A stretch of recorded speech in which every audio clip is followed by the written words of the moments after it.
what I want to do, what Claudia and I discussed and wanted to do, is to have a bit of a parent panel and have you, the parents who are on the call, who have been doing this treatment for a while, do the teaching by sharing your experience and sharing your perspective. So this is a live recording. So guys, make me proud. Show them that we taught you well, okay? Okay, sounds good. This is where you all say, yay! Yay! Good. We'll do it. So we have with us... Okay. So we have with us Claudia, obviously, and, she developed the program, and she's my mom. And we also have Katie on the call. And I asked Claudia to, why don't you give me the 30-second bio? Okay. You and Connor. Yeah. Well, Connor, when he was about 2 or 3, had some just really intense sensory issues that I couldn't deal with, but he never had enough for a diagnosis. But it was always on everybody's alarm. People were uncomfortable with Connor because he would cry a lot, and he just had a hard time.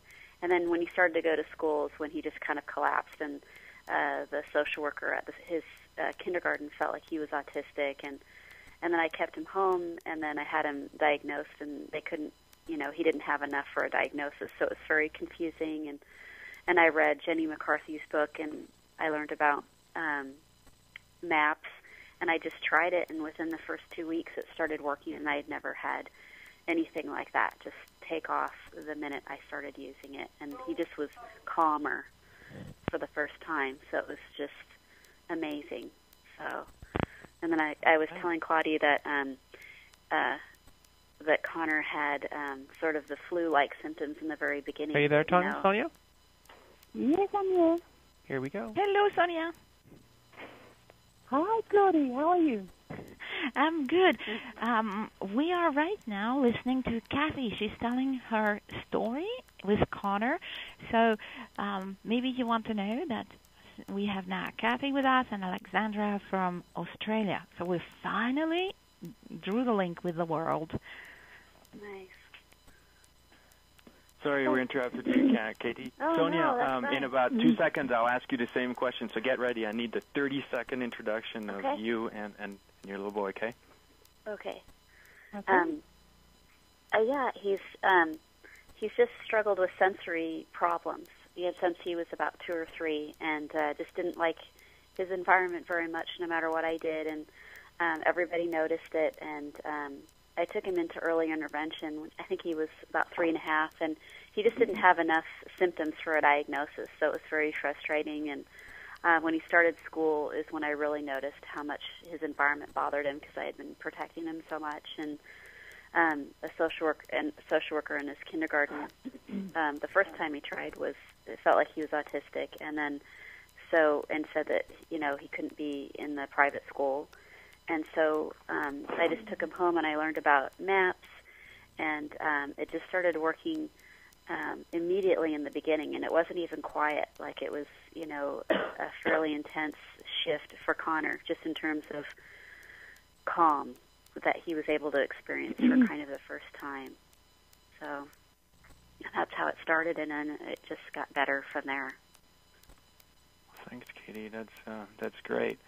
Then we have Alexandra. Now, where do you live, Alexandra? Everybody's going to guess as soon as you start talking, but... I live in Australia, Camden South, which is one of the outer suburbs of Sydney. Excuse me a second. Sorry about that. I have a son who's actually turning 15 in April. Daniel was initially diagnosed with autism when he was about 3. And we did deal with his sensory issues through OT, through things like that. But looking back on everything that's happened, what I think has been what we've done is basically been masking and dealing with, it's like a Band-Aid result with him. I'd been looking for something like MAP, some sort of something that would deal more with the neurological side of things for a long time. And unfortunately, I find that here in Australia, anything that's different does not get much of a mention. And it took me a long, long time to actually come through and find something. Early last year, I watched a special on the brain that changes itself, and that got me again looking into this, and I started looking through. And Grace is actually from the Autism Advisory Services here in Australia, sent me information about a seminar that was happening, and I attended it, and I came out with all the information that it just answered so many questions for me. Because I was trying to, I had done the sensory things with Daniel before, etc., but I was now talking at something more of a deeper level. And our episode was on the first time that I actually applied the Teen 911 to him. It was just an incredible reaction. We were stuck in traffic, and coming on the way home, for about 20 minutes. I kept on. Hey, Alexandra, don't tell that yet. Don't tell that story. Okay. I'm keeping it anyway, warm. all right. But through that, I mean, that was the biggest thing that I ever saw, a biggest change in him. Now, since we've been doing the program at the moment, I have noticed a lot more. There's still not all that many words. I can't sit down and have a full conversation with him, but there's definitely a lot more words coming through. Daniel has a lot of anxiety, and I guess, I don't know whether there's such thing as positive or negative anxiety, but he's more like the child that's anxious because it's Christmas morning and there's all the presents to be picked up. And he's quite hyperactive in that sense, but this is helping him a lot, focusing a lot. It's actually helped him develop a bit of a taste for art and quiet recreation habits. Like he really now enjoys, once again, he's enjoying puzzles, and it's really, really lovely. And I'm looking forward to, I've been warned that I'm going to get a teenager, and whether I really want one, I've been warned that that's going to happen. And on one sense, I think, oh no, here it comes. On the other sense, I think, bring it on. And I really feel that with this program, I'm going to see the results that I wish, that I've been hoping for. So, yeah, that's me. Cool. Hey, Alexandra, I want you to answer the first sort of technical question, and then I'll get to Sonia. Yeah. What does brain plasticity mean? To me, brain plasticity, from what I understand, is the ability of the brain to basically change itself, to rectify. Brain plasticity, from my understanding, is that the brain has the ability to change itself. So whereas once before you would think, no, the child is too late to learn anything, or it's way over help, beyond help, there is evidence that the brain has the ability to rectify itself, to change itself, to heal itself in many forms. That's my understanding of it. Excellent. So, is that... Am I right? Yes, that works. Yes. Yeah. And what about you, Kathy? Yeah. Oh, sorry. Yeah. This is the problem we have when we have two moderators, eh? Yeah. Yeah. I promised Sonia she would get her 30 seconds of fame. Go ahead, talk about Ewan. Give us the 30-second introduction of you and how you found out that Ewan was not going to have the same ease as every other kid. Okay. Ewan was like this mostly from birth. Since the moment they put him in my arms, I knew something was wrong. So I was starting to search for answers and stuff, and there was a lot of problems like digestion problems, and he was not responding, and he was just not there. And I was always looking for answers, and always at some doctor, and I always said the same thing: there's nothing wrong with your son. He's just slow. So eventually, I found out through my local doctor who got some new technology machine that I call the SKU machine. And on that, he could confirm that he has autism, but he could do nothing from there much for him. So I started searching and reading on the internet and whatever I could find, because he was not responsive. He was not a normal kid. He didn't have any emotions or anything. So I read a book, and in the back of the book there was a link to your website. And I started reading that, and it just makes sense. So that's where that's how I came to you. Were you told that the brain could repair itself by the doctors? No, nobody told that to me. I really heard that for the first time when I came to your website. That was really a new concept to me. And how did you know that it was something that could be believed? It just makes sense. When you explained it, I've bought Chloe's book, and I've read that book third time. Yeah, 3 times. And it just makes sense. The more I went through the book, it just makes sense. Yeah. What about you, Katie? Yeah, I mean, I just, I think for me with Connor, you know, my impression from everybody that they felt that Connor was more, it didn't have to do with his brain, it was more just bad behavior, and that it, you know, needed to be a different environment created for him. But when I heard about MAPS, I just, you know, the healing of the brain and just stronger connections in the brain being made more consistently, because I felt like all the connections were there for Connor, but they just weren't being made on a very consistent basis. And, you know, once he had the faculties that he needed to process things, his behavior was better and he was calmer, and it had almost nothing to do with, you know, behavior management and parenting as much.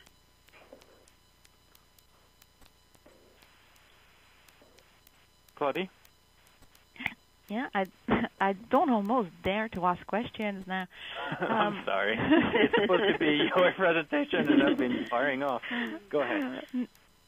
Well, what is it exactly that you see that makes you think, well, Kathy, first, that something is going on that is beyond, as you express, Kathy, you said it's not behavior, it's not training, it is something that's deep, and you see it in one performance, but you see it also in empathy, like this wonderful little person that Connor is showing who he is by caring with other people.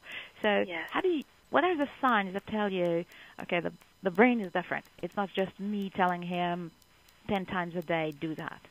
Right. Well, I think one thing I was thinking about is when Connor started making consistent eye contact when he was about 5, and that was because of the help of MAPS.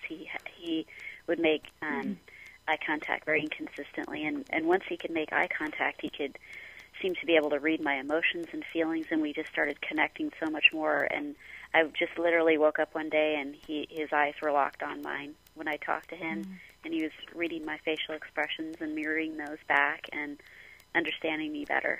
So, and I didn't have to set limits or keep explaining. He was just getting it because he could see me more clearly, because he could walk in, you know, in just like a normal eye contact. So. Yeah, and there is something that I heard the 3 of you say, but Sonia didn't have a chance to tell us how well it happened, which is trying. Because when you read the website, you get the information. The brain can heal itself, and we send you to science, we quote universities. But the real thing is when you say, okay, I'm going to put it to a test.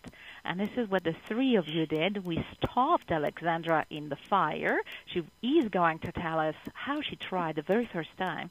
But you being so far, Sonia, really on your own, building up this project for yourself, you said, okay, I'm just going to take them to their word, and I'm going to do the trial. So tell us how it went. Okay. Before I even enrolled into the MAPS program, I went through some of the games or exercises that you gave in the book, and I started doing those, and I could see a response that wasn't there before.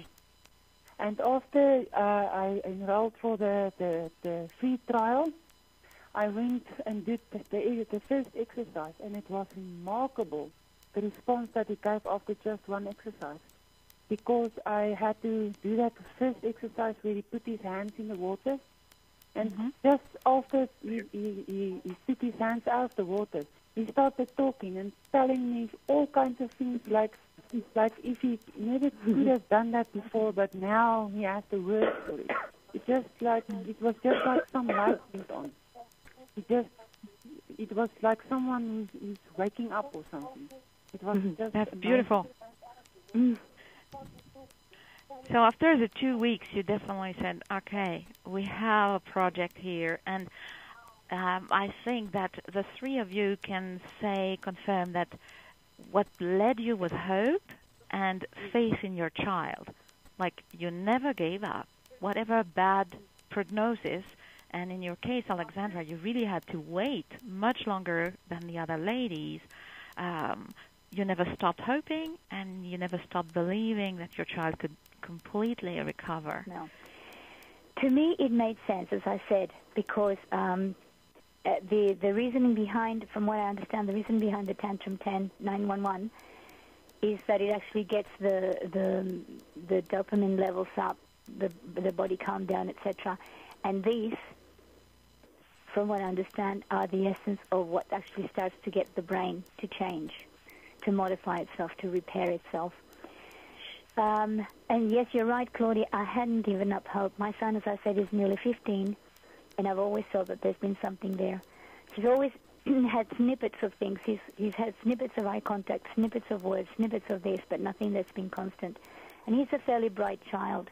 And one of the things unfortunately in this country here, once a child gets labeled with autism, it basically gets put into a little box and nothing much gets offered to them.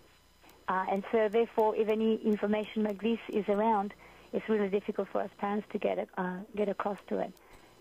Fortunately, with the autism support group, and through that, we were able to find out that the seminar was being held. And as I said, I went along, and it just made, like you said before, Sonia, it just made so much sense. You know, working things from a molecular level, from a deeper level down, not just the Band-Aid, do this, do that, and whatever. But just the molecular, the deeper level. And I do see, as I said, more of a maturity in Daniel. I see a change. I see an attitude. And he actually loves doing his maps. He actually comes up to me and says, maps. So he really enjoys it. And, I'm over the moon with the changes. There is a beautiful anecdote that I will have you tell us about the tantrum and ice, because it is absolutely hilarious, and it shows us that those kids who are waiting for us to give them what is needed to their brain know when we are giving them something good. That's the one that happened last week? Yes, exactly. So we need to celebrate, ladies, because we finally have a dad. Phil, welcome. Oh wow, hello. Hello? Come on. Yes, we are just welcoming you. How are you, Phil? Just fine. Yep, just fine. It's great to have you. As you must know, we have with us Alexandra, who is from Sydney. We have Kathy, who is from Oregon, and we Seattle. have Sonia, Seattle. There we go.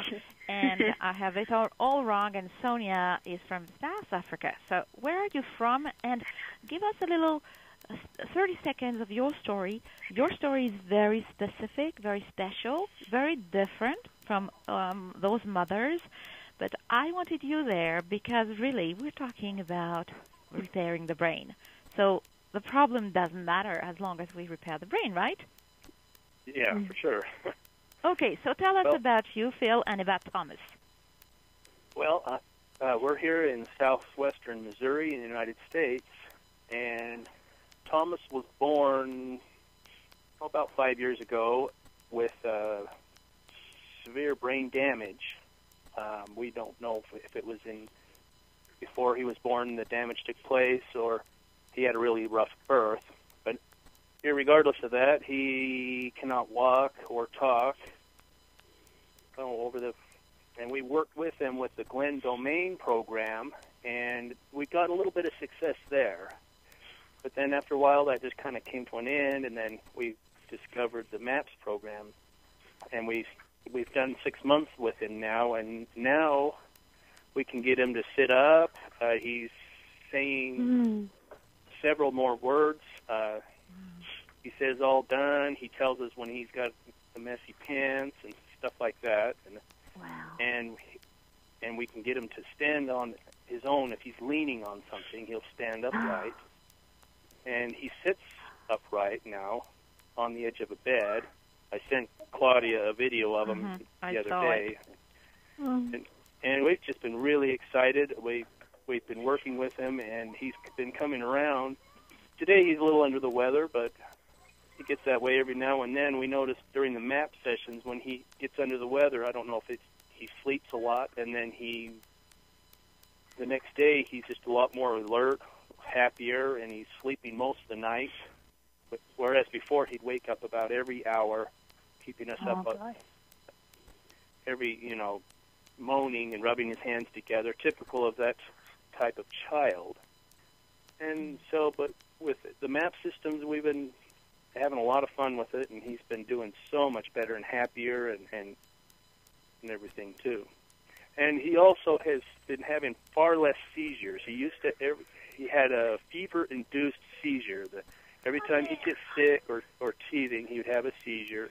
But now he hasn't had a seizure in weeks and weeks, probably more like a month.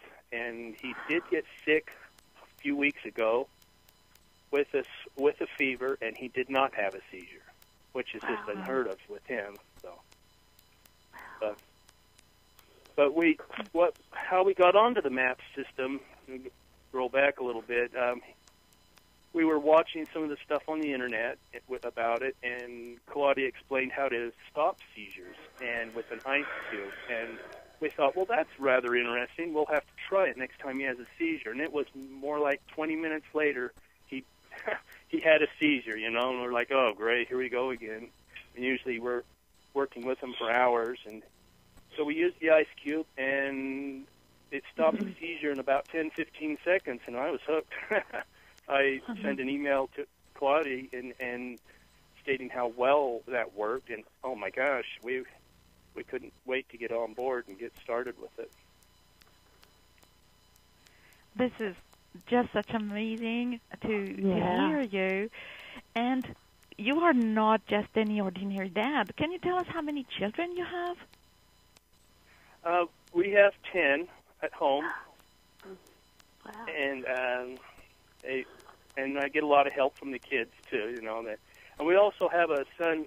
I've got a son. He's autistic, just slightly autistic, and we've been giving him a little bit of the sense at night, and now he's actually pulling out of it. Amazingly enough, just doing that. We were told not to do the MAPS with him until we worked with Thomas for 6 months, and then take a break with Thomas, and then work with the other boy. But he's been saying more words and talking to us a lot more and playing more normally with toys and with the other kids, and getting into trouble like a normal kid, stuff like that. And so we're happy with just that, right now. And then, of course, in the next month or so, we're going to get started with the MAP system full-blown with him, and then see where that'll take us with him.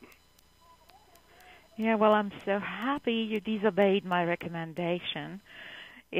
We have found in the past that because the treatment is really a big commitment. It does not take time, and you will tell us how much time it takes during the day, but it's a way of thinking. And if you have 2 children that you are treating at the same time, it's always concerning that maybe you don't have time to do everything, in particular with all the children. I understand. Yeah. But I'm very happy that you just did not listen, and I hope that you will keep that way. Do not listen to me when you are working with the second boy. Keep working with Thomas. Oh, yeah. Okay. Sounds great. So how long a day, Sonia, does it take you to do the treatment? Oh, it doesn't take very long. It's about 15 minutes. Yeah. And do you? No, it doesn't Well, take too long. what is your favorite exercise? My favorite one is one that's actually in the previous 2 weeks. It was the one that we had to put music on, and we had to put these pictures in front of him. That this was the one that he really responded the best to, because the first time I've put the pictures in front of him and I started playing it, he was looking very carefully at these pictures and he was really interested in them. And the second time, he started to recognize some of the pictures that I associate with the music. And at the third time, he started to pick out some of the pictures when the music just starts. There wasn't even words yet. You just hear the introduction, and he starts to pick up the picture. So he really liked that one. He was really good at that one, and it built his self-confidence. Oh, he just loved it. Another one that I really like is the one that we had to do that clapping and the silly faces in between. That was really fun for him. And after that, I could see the eye contact. Wow. It was so much better. Actually, there weren't much of eye contact before. It lasted for about not even 3 seconds. And now he's coming to me, he's taking my face into his arms, looking into my eyes. He's even rubbing my face, and he's this loving boy. He's just totally different.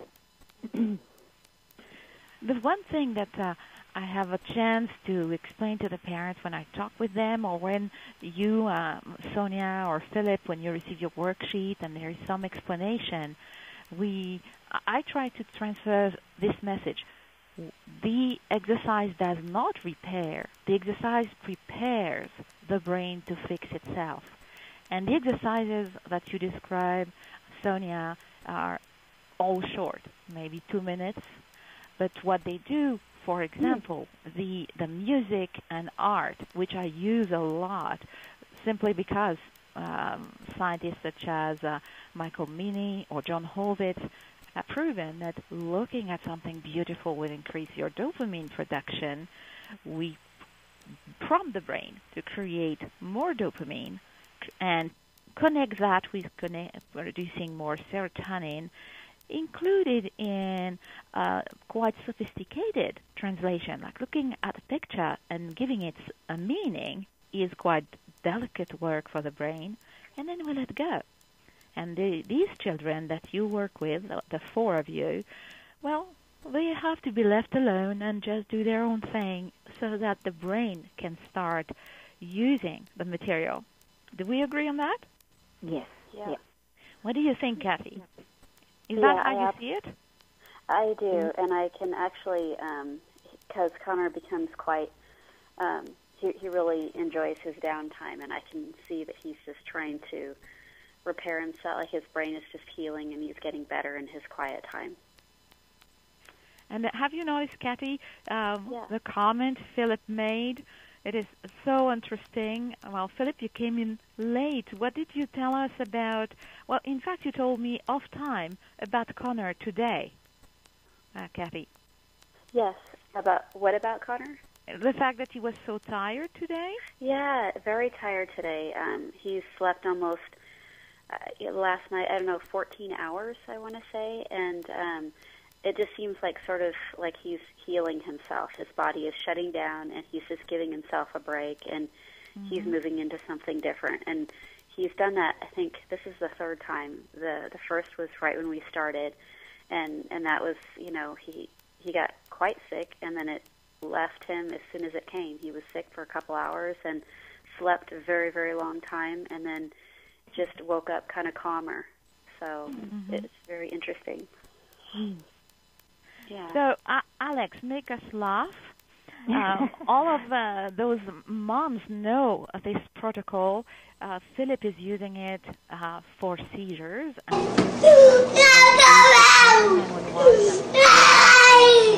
So lovely. Fruit. This is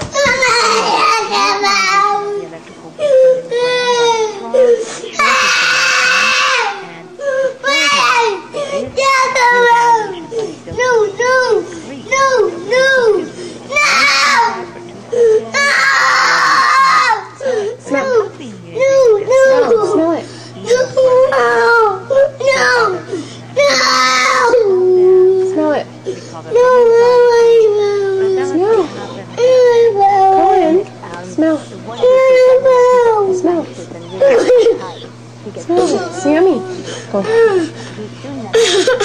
Smell it.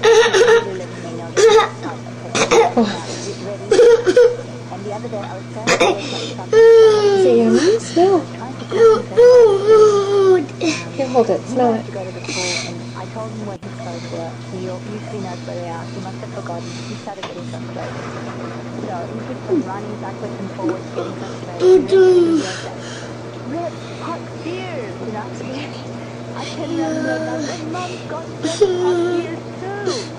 And then I continued working. The next thing I know, he's gone to the freezer, taken a nice ice freezer block, comes back and he's putting it on my ears. So two things with that. He knew what needed to be done in relation to the anxiety or to the hot ears. And secondly, he had the empathy or the consideration to say, well, Mum's got it. Mum needs it too. And actually came out and did it for me. Which is something, as I said, that I'm starting to see a lot more too. He's starting to recognize people around him as people, not just objects. With autism, as you would know, it's very common for them not to recognize that there's another human being there that has thoughts, feelings, etc. But this is why sharing comes so difficult to them. But Daniel lately has been doing things like he will be eating something and then he'll just out of the blue he'll look for me and give me something of what he's eating or share something with me. He hasn't done that before. So, it's quite funny. You told me at the very beginning that you had two questions that friends of yours who know that you're participating to this seminar wanted you to ask. So here you go. I asked, first of all, because the first thing they say is, this is just aromatherapy. And I said, well, it's not just aromatherapy. But in a sense, I'm not quite sure how aromatherapy works. But the question that I had them ask me is, how is this different? Or is this like aromatherapy? And if not, how is it different? Now, I think I know the answer, but I'd like you to say it. Well, I think that if you know the answer, you should maybe tell us how you feel about it, and I can compliment, because it's always better for the parents to hear a parent talk to them. Okay. Well, my theory is the following. First of all, I cannot dispute aromatherapy because you yourself know that if you walk into a place that actually smells nice, shops use it, all these people use it, it's doing something to your brain. That's my thought. This particular thing is not just the providing nice smells to the brain, but at the same time, the smells that are being produced by the brain are actually being used slightly by the exercises that we're doing to help the brain restore itself and change itself and do all these things, repair itself. That's the word I was looking for. That is my understanding of it. Yep. It is a very good understanding. We will talk more in details tomorrow, and I hope you will help me help the parents understand if there is a difference, but what it is really. But what we are doing that is different from aromatherapy or maybe massage therapy, which is wonderful, or music therapy, is we blend all the powerful actions of the sense of smell, of the sense of vision, and sense of touch inside the same exercise. So we multiply the effect, and as you say, Alexandra, the dopamine increase that we get from smell, that will be obtained in aromatherapy the same way, and it is excellent. We use that dopamine instantly to rebuild memory, or like in the case of Thomas, build up motion control, movement control, energy, core energy in the muscle. So what do you think, Phil? Is that how you feel it? I could see it in his eyes and everything. After we started the MAPS programming, he was coming around and looking into our eyes a lot more, and I could tell we were, touching on triggers inside his brain and waking it up one at a, one area at a time. It was it's a slow process, and it's going to take some time with him because his damage is widespread and pretty severe. But when I see go a lot quicker, you know. Well, making progress is the key, and I saw Thomas' videos 6 months ago. He was a very willing little person. There was a power inside him, but he could not use it. He could not sit up. He was really poorly controlling his neck. And when I saw your 2 videos of him on the swing and of him sitting and restoring balance, using his legs, and was falling towards restoring balance with the back, it's amazing.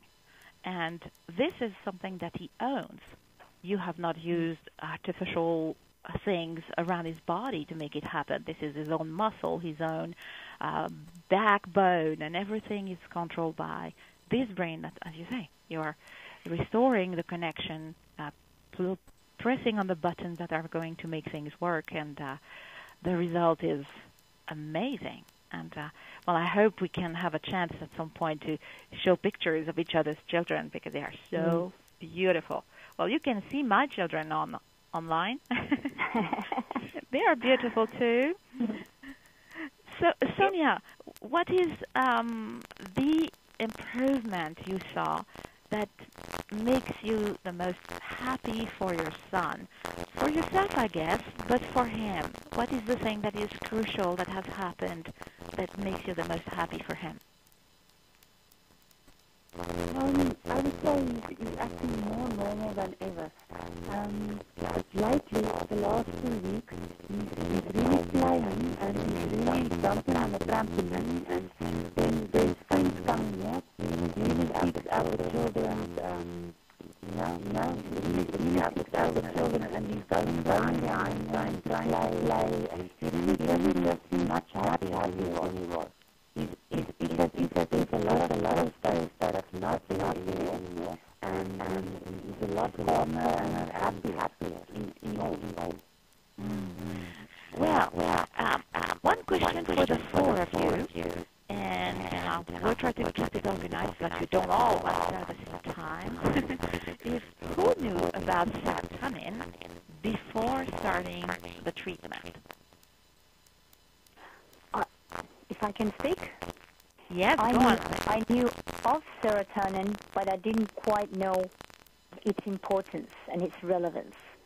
I mean, I think a lot of people know about serotonin and dopamine. I mean, the words that people use, but I don't think people realize the important key role they take in the functioning of the whole body, the body as a whole, particularly in relation to the repairs, like you've explained. So, Kathy, what do you think? Or I know that you know about serotonin. What does it do? Well, it's a hormone that, I mean, I know it governs a lot of things that happen in the brain, but it makes it so people feel happy and good. And but I never connected it with Connor. I didn't realize. I just thought he was kind of difficult and just kind of a, grumpy guy. And when I started doing the activities and that were focused on increasing serotonin, and I saw not only that he was happier, but also he could do more, I realized just what a role that it played in his, his brain developing and healing. So what about you, Philip? What did you know about serotonin? Not a whole lot before I learned about the MAPS stuff, but good. I never really studied into it. I just did, I've been quite busy with a lot of other things, and so. But and I would suppose there is a question which Kim asked in the beginning, and you did not have a chance to answer it, I think, which is, did someone tell you, oh, don't worry, because the brain can repair itself? Did someone tell you that? No. Oh, no, absolutely not. They said, well, if he gets to do anything, if he doesn't learn it before he's of age, I think, 5 years old, that's pretty much it. He'll be the same from there on out. His abilities. Yeah. I can hear someone who wants to talk. Yeah, me. I was going to say this is my biggest upset. It's just that our kids get labeled by something, and then that's the end of it. You don't get told, you don't get given any hope. I know that they're not supposed to give you false hopes, but they don't give you any information. Basically, if your child's born like that, well, that's your tough luck. There's no such thing as brain repairs. There's nothing else that you can do, and that's what you're led to believe all the life. I've spent, as I said, my son is 15 years old. There's a lot more around now than there was when he was 5, when he was 6 and 7. And I've never given up hope. But even now, it's difficult to get people to realize, yes, the brain can do this. And this is where you take that, you read up, you look, it makes sense in your head, and you just don't think twice about it. You just say, go for it. And the one thing I want to mention also that made a big impact in what you taught me, Claudie, was that this works. And I know it works. And the only way that it won't work is if you don't make it work, if you don't do it. Keeping that in your mind, you find that strength to continue. And as you see the little results, they add up. And once you look back and you see the changes looking back, because on a day-to-day basis you may not see anything, but when you look back you can see the results. It's what keeps you going. And then you keep on, you feel like going back to those doctors and saying, what did you say about my son? Or what did you say that wasn't possible to be done? It's one of my biggest issues at the moment. I'm on a high horse about it. But, as I said, my son is 15 years old and I'm still not giving up hope. Oh, Alexandra, you've got the perfect words to finish this session. Thank you so much. Thank you. We're going to do 2 more panels like this one. The next one is going to Claudie is going to break down the anxiety treatment that she developed into worksheets and what the worksheets are designed to do in the brain, and then why that is going to work at freeing the person from anxiety. So it's going to be just a little bit more technical, but thanks to all of you parents, we're going to be able to give this a really real feeling. I love the stories you've shared. It was I get goosebumps thinking about the fact that everybody's going to be able to listen in on those conversations just next week, and that's really exciting. The third panel, Claudie is going to train whoever is listening to implement the multisensory core protocol. I mean, all of you parents know you've been doing this every single day ever since you started this program, and it's probably the easiest way anybody can have to boost every brain function in general. And so we're going to train that in the third session. So that's the program, and to all of you listeners, we'll see you in the next session when we release it, I believe in a couple of days. Thank you so much, Katie, Sonia, Philip, Claude. Thank you. I know I'm missing somebody. Alexandra, thank you. Thank you. And that was fun, and we'll have to do this again. Okay. Thank you, everybody. Thank you very much. Thanks. Bye, everyone. Bye-bye. Bye-bye. Bye. Bye. Bye.